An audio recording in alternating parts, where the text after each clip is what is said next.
Sanctus, Sanctus, Sanctus Dominus Deus Sabaoth.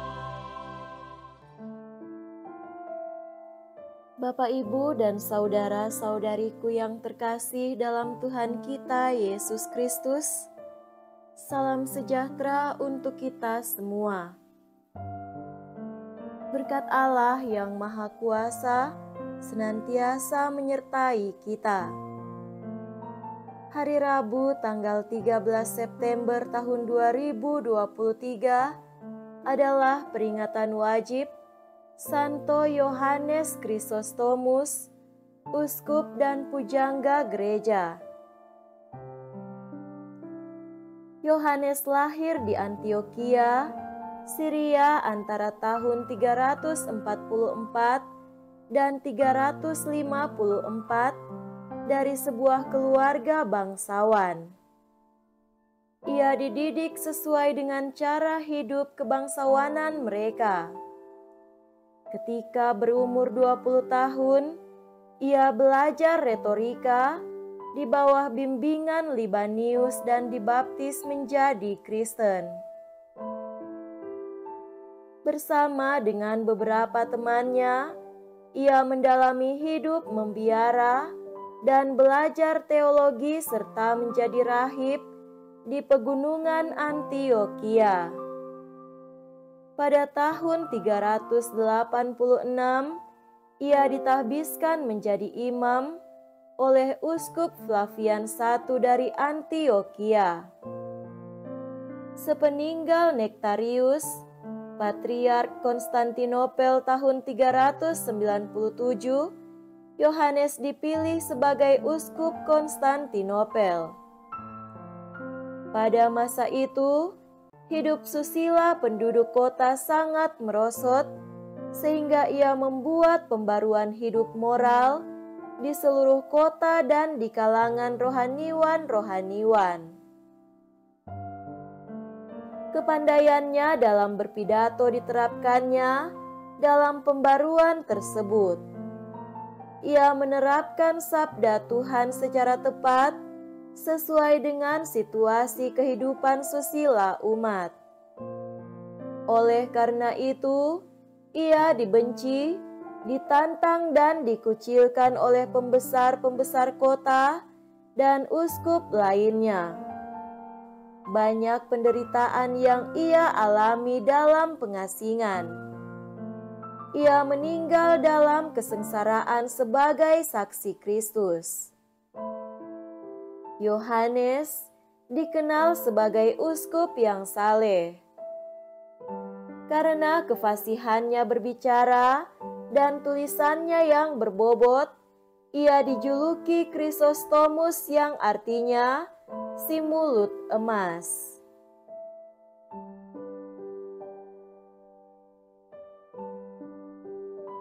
Marilah kita mendengarkan dan merenungkan bacaan-bacaan kitab suci. Bacaan pertama dari surat Rasul Paulus kepada jemaat di Kolose, bab 3 ayat 1 sampai 11. Saudara-saudara, kalian telah dibangkitkan bersama Kristus. Maka carilah perkara yang di atas, di mana Kristus berada, duduk di sisi kanan Allah. Pikirkanlah perkara yang di atas, bukan yang di bumi. Sebab kalian telah mati, dan hidupmu tersembunyi bersama dengan Kristus dalam Allah. Kristuslah hidup kita. Apabila Dia menyatakan diri kelak, kalian pun akan menyatakan diri bersama dengan Dia dalam kemuliaan. Karena itu, matikanlah dalam dirimu segala yang duniawi, yaitu percabulan, kenajisan, hawa nafsu, nafsu jahat, dan juga keserakahan yang sama dengan penyembahan berhala. Semuanya itu mendatangkan murka Allah. Dahulu kalian juga melakukan hal-hal itu ketika kalian hidup di dalamnya. Tetapi sekarang, buanglah semuanya ini, yaitu marah, geram, kejahatan, fitnah, dan kata-kata kotor yang keluar dari mulutmu. Janganlah kalian saling menipu lagi, karena kalian telah menanggalkan manusia lama beserta kelakuannya dan telah mengenakan manusia baru yang terus-menerus diperbaharui untuk memperoleh pengetahuan yang benar menurut gambar penciptanya. Dalam keadaan yang baru itu, tiada lagi orang Yunani atau Yahudi, yang bersunat atau tak bersunat, orang barbar atau orang Skit, budak atau orang merdeka. Yang ada hanyalah Kristus di dalam semua orang. Demikianlah sabda Tuhan. Syukur kepada Allah.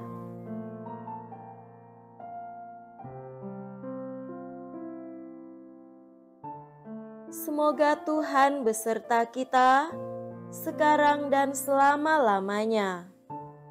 Inilah Injil suci menurut Lukas. Dimuliakanlah Tuhan. Injil Lukas bab 6 ayat 20 sampai 26. Pada waktu itu, Yesus memandang murid-muridnya lalu berkata, "Berbahagialah hai kalian yang miskin, karena kalianlah yang empunya kerajaan Allah. Berbahagialah hai kalian yang kini kelaparan, karena kalian akan dipuaskan. Berbahagialah hai kalian yang kini menangis, karena kalian akan tertawa. Berbahagialah hai kalian bila demi Anak Manusia kalian dibenci, dikucilkan, dan dicela serta ditolak. Bersukacitalah dan bergembiralah pada waktu itu, karena secara itu pula nenek moyang mereka telah memperlakukan para nabi. Tetapi celakalah kalian, orang kaya, karena dalam kekayaanmu kalian telah memperoleh hiburan. Celakalah kalian yang kini kenyang, karena kalian akan lapar. Celakalah kalian yang kini tertawa, karena kalian akan berduka cita dan menangis. Celakalah kalian jika semua orang memuji kalian. Karena secara itu pula nenek moyang mereka telah memperlakukan nabi-nabi palsu. Demikianlah sabda Tuhan. Terpujilah Kristus.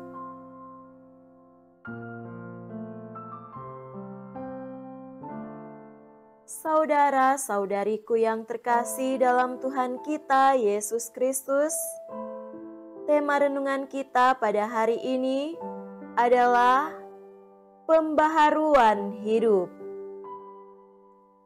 Pada hari ini kita memperingati Santo Yohanes Chrysostomus, uskup dan pujangga gereja. Dalam pelbagai bentuk kehidupannya, salah satu hal yang menonjol dalam diri Santo ini adalah mengadakan pembaruan hidup di tengah masyarakat dan para pemimpinnya, termasuk pembaruan hidup para rohaniwan dan rohaniwati.